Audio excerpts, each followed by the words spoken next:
बहुत बहुत धन्यवाद। हम लोग पिछले कई दिनों से मंत्र योग की चर्चा कर रहे हैं कि मंत्र है क्या, और जितनी भी वर्णमालाएं हैं, जितनी भी मात्रिकाएं हैं, वह मंत्र के समान है। हर मात्रिका का, हर वर्ण का, हर शब्द का, हर ध्वनि का एक महत्व है। यही मंत्र योग है। उसके साथ आप कैसे उसको समझते हैं, कैसे उसके साथ जुड़ते हैं, कैसे उसको अपने जीवन में उस वर्णमालाओं को, उस ध्वनि को कैसे आप अपने जीवन में उतारते हैं, कैसे उसका प्रयोग करते हैं, यही मंत्र योग है। और मैं आज एक बालक सुतनु के द्वारा जो है ये मातृका का ज्ञान कैसे दिया गया। सुतनु एक बालक है, और उस बालक की कथा मैं आपको सुनाना चाहता हूँ कि जिससे हमें समझ में आ जाएगा कि जो तर्क अगर हम करते हैं, किसी भी चीज के अध्ययन, तर्क का अध्ययन करते हैं, तो तर्क अगर हम लगाते हैं, कहीं भी हम कोई भी तर्क को लगाते हैं, तो वह आपके मन में केवल भ्रम पैदा कर सकता है। वह आपको भ्रम के सिवा आपको किसी चीज का हल नहीं दे सकता है। तो हम जो भी चीज आज आपको ये कहानी के माध्यम से कहना चाह रहे हैं, वह बहुत ही सरल है। और एक बार की बात है कि मन में जो है कि वो मातृका शक्ति, यानी ये जो मंत्र के महत्व हैं और इसके जो प्रभाव हैं, इसके प्रश्न को लेकर ब्राह्मण, यानी जो कि ब्राह्मण का मतलब होता है कि जो जानकार व्यक्ति, उसकी खोज करने के लिए नारद जी एक कलाप ग्राम पहुंचे। कलाप ग्राम जो है वो ऐसा गांव है, और यह गांव जो है वह ऐसा स्थान है जहां सतयुग के लिए, सतयुग मतलब कि जहां पर पूर्णतः सच्चाई होगी, उस युग के लिए सूर्यवंश, चंद्रवंश और ब्राह्मण वंश के बीज सुरक्षित है। मतलब वहां पर सतयुग, सत्यवादी कैसे सूर्यवंशी हो सकते हैं, कैसे चंद्रवंशी हो सकते हैं, कैसे ब्राह्मण के वंश हो सकते हैं, वो जो है वहां पर सुरक्षित है। वैसे जानकार लोग सुरक्षित है कि वह जो है कि फिर सतयुग जब आएगा तो वह व्यक्ति फिर वहां से अपनी दुनिया जो है कि चालू करेंगे। तो वहां जाकर नारद जी ब्राह्मण से अपने प्रश्न के समाधान के लिए कहा, और वहां के जो विद्वान ब्राह्मण थे उन्होंने कहा कि पहले मैं उत्तर दे देता हूँ, फिर दूसरे ने कहा पहले मैं उत्तर दे देता हूँ। तो ऐसा करके क्या हो गया कि एक दूसरे ने मना करने लगा, या एक दूसरे में जो है कि थोड़ा ऐसा होने लगा। तो तब नारद जी जो है कि उन सबके सामने अपना प्रश्न रखा। तो प्रश्न सुनते ही वहां पर जितने ब्राह्मण थे, उन्होंने कहा कि विप्रवर, आपके प्रश्न तो बालक के जैसा छोटा है, बहुत छोटा प्रश्न है। आप ये मातृका और मंत्र के ज्ञान के लिए जो प्रश्न पूछा है, ये बहुत ही छोटा है।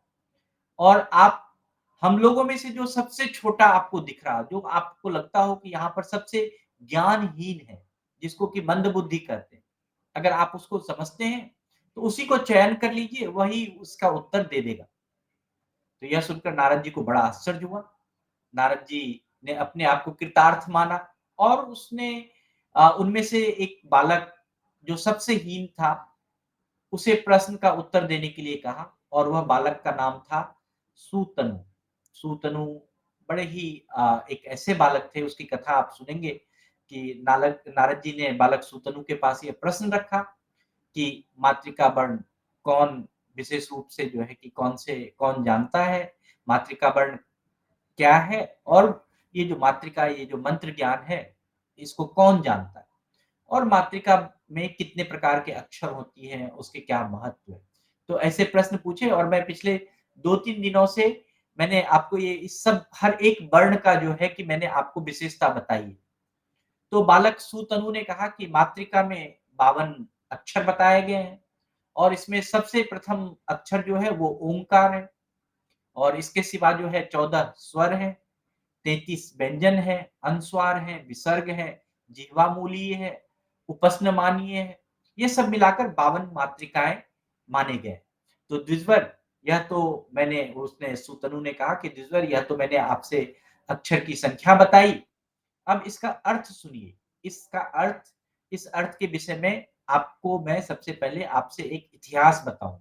तो सूतनु जो थे वो थोड़े बालक थे और उन्होंने मुनि नारद मुनि को एक और कथा सुनाई और वह बताया कि पूर्व काल में मिथिला नगरी में एक कौतुम नाम का एक प्रसिद्ध एक ब्राह्मण रहता था। और वह कौतुम ब्राह्मण जो था उन्होंने पृथ्वी पर जितने भी प्रचलित विद्याएँ थी, सभी विद्याओं को पढ़ लिया था, सभी का अध्ययन करके वो अ, बड़े ही विद्वान थे, हर चीज़ को जानने वाला विद्वान थे और वह गृहस्थ फिर सारा विद्या अर्जन करने के बाद वह गृहस्थ जीवन में आ गए और गृहस्थ जीवन में जब जैसे ही आए तो उनको एक पुत्र हुआ और वह पुत्र जो था सारे कार्य में जड़ की भाँति था, एक मंद बुद्धि की तरह। एक बहुत ही आलसी बच्चा था, वह कुछ नहीं करना चाहता और उस बच्चे ने सिर्फ़ उसने केवल मात्रिका पढ़ी थी, सिर्फ़ वो वर्णमाला पढ़े थे और मात्रिका पढ़ने के बाद वह किसी प्रकार की कोई भी दूसरी बात को याद ही नहीं करना चाहता था और याद किया भी नहीं। तो उसके पिता जो थे इस बात से बड़े खिन्न हो गए और वह जड़ जड़ बालक से कहने लगा कि बेटा पढ़ो, पढ़ो, मैं तुम्हें मिठाई दूँगा, नहीं पढ़ोगे तो मैं तुम्हारे दूसरे को मिठाई दे दूँगा, मैं तुम्हारे कान उखाड़ लूँगा। तो एक जो बालक एक पिता का जो प्रयास होता है उस बालक को ज़्यादा से ज़्यादा ज्ञान देने की, वो पिता ने खूब सारा प्रयत्न किया। और यह सुनकर पुत्र ने कहा कि पिताजी मिठाई लेने के लिए क्या पढ़ा जाता है? ये पढ़ाई जो आप कह रहे हैं कि मैं उससे पढ़ के मिठाई ले लूँगा? क्या आप मेरे लोभ की पूर्ति के लिए अध्ययन का ये उद्देश्य बता रहे हैं? अध्ययन तो उसका नाम है जो मनुष्य को परलोक पहुँचा दे, जो मोक्ष करवा दे, जो आपको आनंद दे सके, उसी को हम अध्ययन जानते हैं। ये मिठाई लेने या लोभ के लिए तो हम अध्ययन नहीं करना चाहते। तो कौतुम बोले कि वत्स तुम ऐसी बात कर रहे हो, ये तो बहुत ही बड़ी बात है। तेरी आयु बढ़े, तेरा यह बुद्धि जो है कि बहुत ही अच्छा है, तो तू पढ़ता क्यों नहीं है? फिर भी अंतिम में वही होता है, तुम पढ़ाई क्यों नहीं करता? पढ़ो, पढ़ो, पढ़ो और हर माँ-बाप अपने बच्चे को ऐसा करता है। तो अंत में पुत्र ने कहा कि पिताजी, जानने योग्य जितनी भी बातें थी, वह सब मैंने मातृका में ही जान ली। मातृका मतलब ये वर्णमाला को पढ़ के मैंने जान ली। बतलाइए कि अब इसके बाद कंठ को मैं किस लिए सुखाऊँ? मैं क्यों बार-बार प्रयास करूँ? जितना पढ़ना था मैंने मातृका पढ़ लिया, बस हो गया। अब इसके बाद मैं कोई ज़्यादा इस पे जो है कि मेहनत नहीं करना चाहता हूँ। मैं इस पे कोई और कुछ नहीं करना चाहता हूँ। तो यह सुनकर वो जो बालक था बड़ा ही मतलब कि पिताजी को लगा कि ये तो तुम जो है कि बड़ा ऐसा बात कह रहा है। तो बालक पिताजी बोले, "वत्स तू आज बड़ी विचित्र बात कहता है। तो मातृका तूने किस ज्ञातव्य अर्थ का ज्ञान प्राप्त कर लिया? वह थोड़ा मुझे बताओ कि मातृका से तुमने क्या-क्या सुना? मैं तेरी बात को सुनना चाहता हूँ।" तो पुत्र ने कहा कि पिताजी आपने 21,000 वर्षों तक नाना प्रकार के तर्क का अध्ययन किया है। आपने सारी विद्याएँ अध्ययन कर ली और इस विद्या से सिर्फ़ और सिर्फ़ केवल आपके मन में भ्रम का ही साधन हुआ। आपने सिर्फ़ भ्रम ही अपने जीवन में किया, यह धर्म है, यह ऐसा है, यह ऐसा है। ऐसा करके आप जो है कि शास्त्र में जो धर्म बताए गए वह आप जाने। आपका चित्त जो है इतना सारा पढ़ लिए इसलिए आपका चित्त जो है भ्रांत सा हो गया। आप उपदेश को ही केवल पढ़ते हैं, इसका जो वास्तविक अर्थ है उसकी जानकारी नहीं रखते हैं। तो जो ब्राह्मण केवल पाठ मात्र करता है, जो अर्थ नहीं समझता है, वो तो केवल 2 पुरुष वाले 2 पैर वाले सिर्फ़ पशु के समान है। उस बालक ने अपने पिताजी से कहा। तो पिताजी ने कहा कि अच्छा तुम बताओ, तुम क्या समझते हो? तो बेटे ने कहा कि चलो मैं आपको एक मोहनाशक वचन सुनाता हूँ, जिससे कि आपके मोह जो भ्रांति है, जो तर्क है, वो खत्म हो जाए। तो पिताजी बैठ गए और वो जो उसका जड़ बालक था, वो उसको अपनी बात सुनाने लगा। तो बच्चे ने कहा कि जो अकार है, वो ब्रह्मा है और भगवान विष्णु जो है वो ऊकार है और मकार जो है वो महेश्वर का प्रतीक माना जाता है। तो ओम में तीनों ही चीज़ आ गए, ब्रह्मा, विष्णु और महेश। ये तीनों जो है कि हमारे गुणमय स्वरूप का रूप है, मतलब इसमें हमारे तीनों ही गुण आ जाते हैं। ओंकार के में जो चंद्रमा लगा हुआ है, जो उसके मस्तक मस्तक के ऊपर जो ओंकार में आप देखेंगे, ओम में एक चंद्रमा और अनुस्वार अर्धमात्रा लगी होती है। तो उसने कहा कि वह जो अर्धमात्रा है, वो सर्वोत्कृष्ट, सबसे उत्कृष्ट जो है भगवान सदाशिव का प्रतीक है। और यह ओंकार की जो महिमा है, जिसका वर्णन जो है कि कोटि-कोटि ग्रंथों में ऐसा वर्णन किया गया है ओंकार की महिमा कि आप 10,000 वर्ष तक भी अगर आप इसको पढ़ते रह जाएँगे, तब भी ओंकार की महिमा में आपको लगेगी कि आपको कम ही रह गया। तो इसलिए जो ये ओंकार है, ये तो मैं इस तरह से समझ लिया, बड़े आसान शब्दों में, और इसके वर्णन को मैं इतना नहीं समझना चाहता हूँ, और वो कौन इतना समय और कौन इतना ये करे। पुनः जो है कि उस बालक ने फिर दूसरा कहा कि जो मातृका का जो सार है, जो सर्वस्व है, वो बताया गया है, उसको मैं सुनाता हूँ आपको। उन्होंने कहा कि औकार से लेकर औकार तक जो यह 14 स्वर है, यह 14 स्वर जो है वो मनु स्वरूप है। मनु स्वरूप का अर्थ क्या होता है? ये सनातन धर्म के अनुसार जो है, मनु जो है उस संसार के प्रथम योगी पुरुष थे। जब संसार का प्रारंभ हुआ था, तो मनु ही पहले इस योगी इस संसार में आए थे। और प्रथम मनु जो है, वो स्वयंभू थे, स्वयंभू मनु थे, जिसमें जिसके संग जो है कि प्रथम स्त्री थी शतरूपा। तो ये स्वयंभू का अर्थ होता है कि जिसने स्वयं उत्पन्न लिया हो, बिना माता-पिता के उत्पन्न लिया हो। तो उसके होने के कारण यह स्वयंभू कहलाए।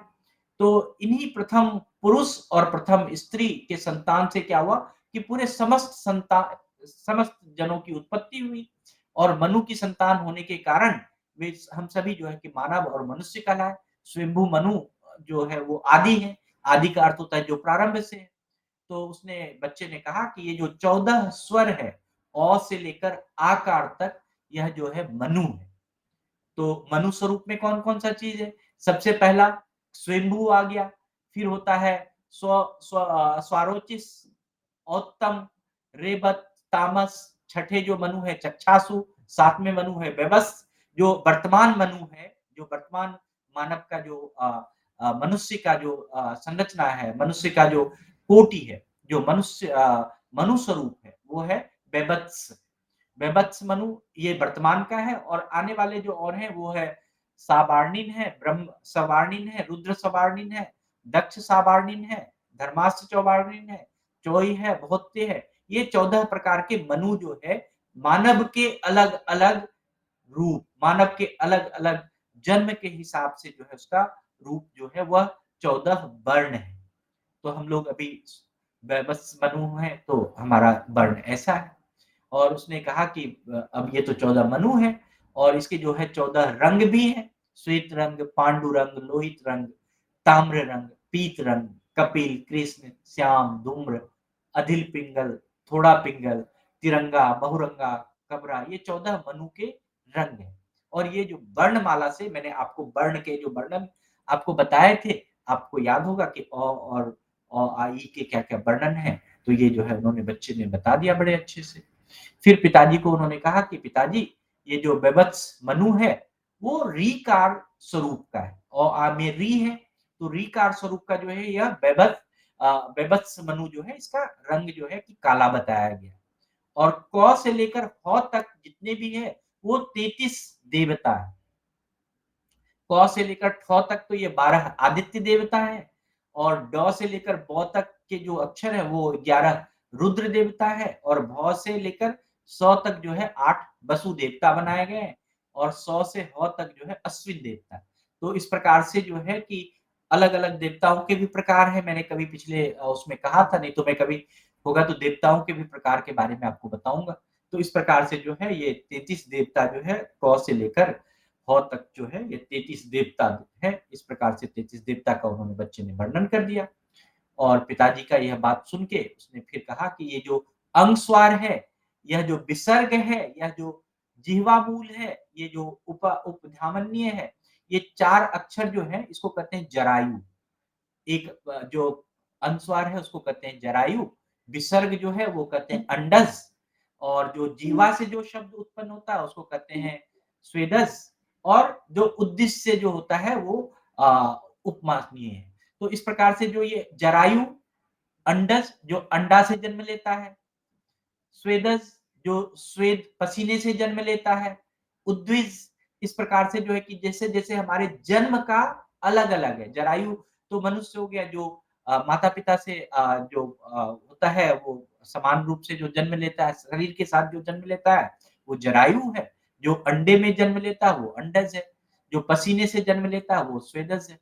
तो इस प्रकार से जो 4 प्रकार के जीव हैं, वह जो है वह उसका जो रूप है वो अनुस्वार, जीव विसर्ग, जीवामूल और उपमान्य है। तो इस तरह से क्या हुआ कि ये जीव जो है उसका भी जन्म का भी जो आधार है वो मातृका वर्ण है।